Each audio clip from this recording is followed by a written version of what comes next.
ይሄንን ትሪትመንት ፀጉራችሁን አንዴ ከተጠቀማችሁት ያለማቋረጥ ነው ፀጉራችሁን የሚያሳድግላችሁ። እንዲሁም ፀጉራችሁ እንዲፋፋና እንዲዳብር ያደርግላችኋል።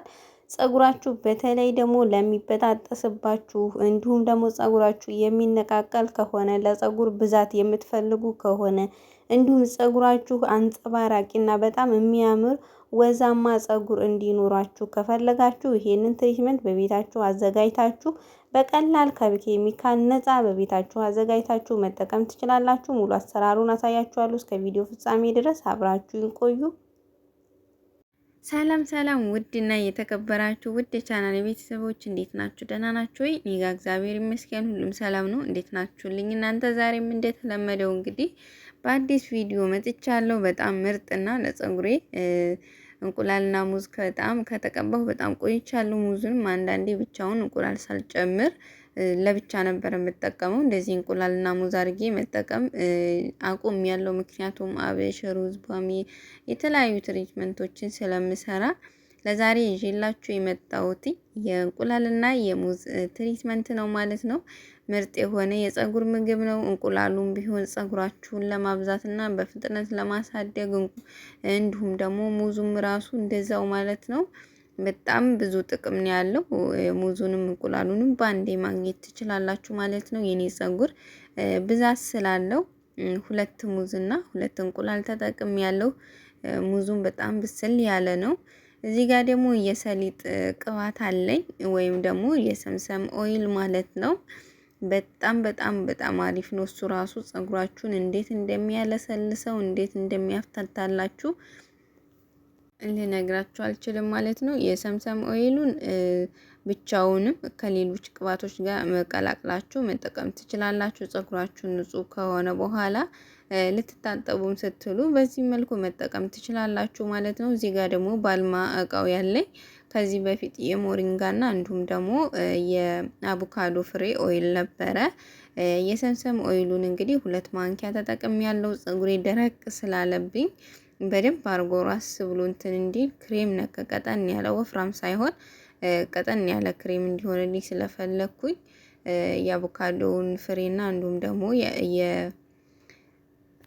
የሽፈራው ቅጠል ወይም ደግሞ የሞሪንጋ ቅባቱን 3 ማንኪያ ተጠቅም ያለሁኝ። እናንተ ያላችሁን ቅባት መጠቀም ትችላላችሁ።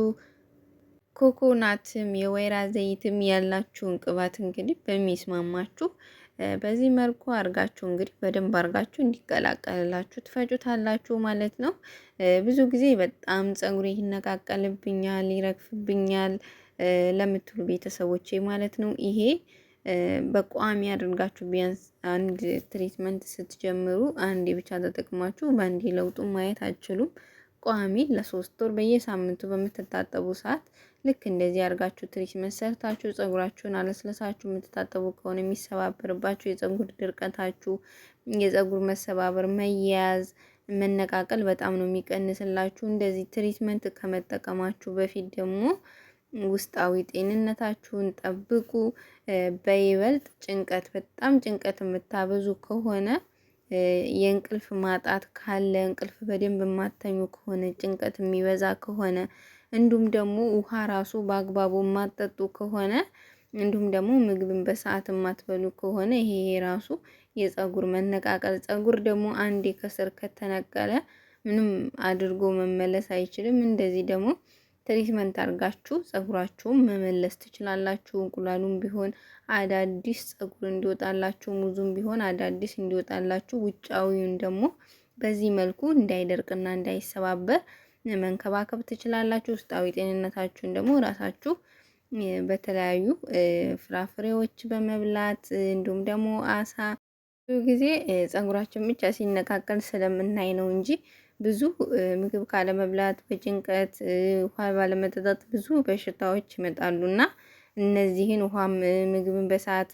ጭንቀትም እንቅልፍም እየተኛችሁ ራሳችሁን የምትጠብቁ ከሆነ ፀጉራችሁን ብቻ አይደለም ሌላም ጤንነታችሁን ትጠብቃላችሁ ማለት ነው። በጣም ምርጥ የሆነ ትሪትመንት ነው እንግዲህ ዶችዬ። እየተቀባው ደግሞ ማሳያችሁ ይሆናል። አብራችሁን ቆዩ። ተቀባው ሙዝና እንቁላል ከተቀባው በጣም ብዙ ጊዜ ሆኖኛል። ዛሬ ደግሞ ሙዝና እንቁላል ይዤላችሁ የመጣሁት ፀጉሬን ከፈታሁት 2 ቀን ሆኖኛል። እዚህ ሁለት ቦታ ሲየጎምጉኘው ነበርና አሁን እንግዲህ እስኪ የኔ ፀጉር ሲያዝ ብዙም አይመቸውም።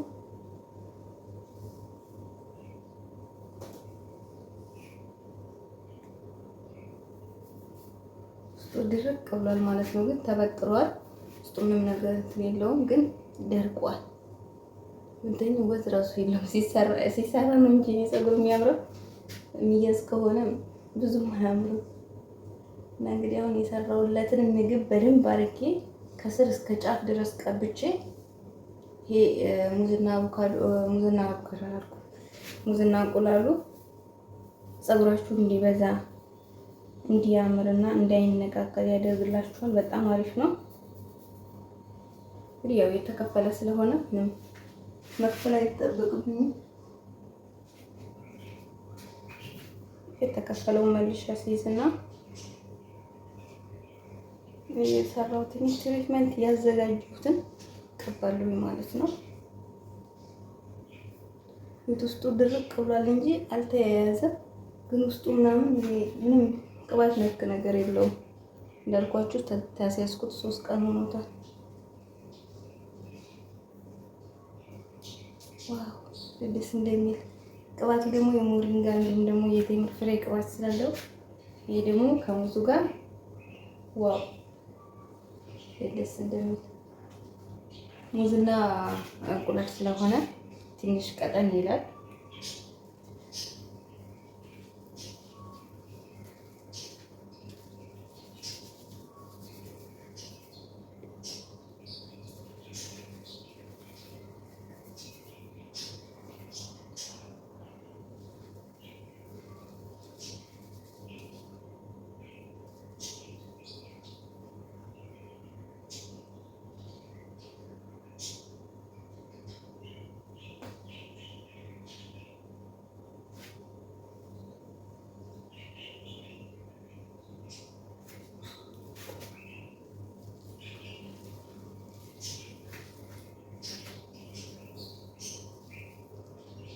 እንደዚህ እንግዲህ እየከፋፈላችሁ እንደዚህ ስትቀቡት አንደኛ በደንብ አድርጋችሁ ለማዳረስ ይረዳችኋል። ሲቀጥል ደግሞ ፀጉራችሁ የሚያዝ ከሆነ ቀስ ብላችሁ ፀጉራችሁን ለማፍታታት እና ለማበጠር ያግዛችኋል ማለት ነው።